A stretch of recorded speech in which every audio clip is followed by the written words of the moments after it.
તરસ્યો કાગડો વાર્તા વિશે માહિતી મેળવશું। એક મોટું જંગલ હતું। જંગલમાં ઘણા બધા પક્ષીઓ અને પ્રાણીઓ પણ રહેતા હતા। તેમાં એક કાગડો પણ રહેતો હતો। ઉનાળાના દિવસો હતા। કાગડાને ખૂબ તરસ લાગી હતી।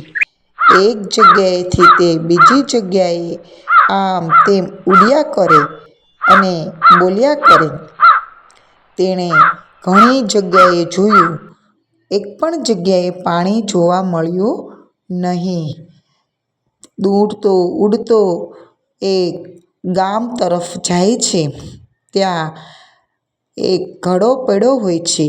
ઘડામાં થોડું પાણી હોય છે। તે ઘણું ઊંડું હોય છે। કાગડાની ચાંચ એમાં ડૂબે એમ ન હોય।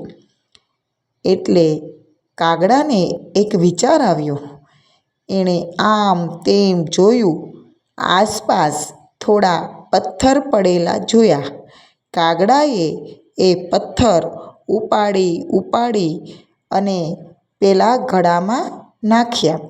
એટલે ઘડામાંથી થોડું પાણી ઉપર આવ્યું અને થોડું પાણી ઉપર આવ્યું એટલે કાગડાએ પોતાની ચાંચ વડે પાણી પીધું અને તેની તરસ છીપી ગઈ।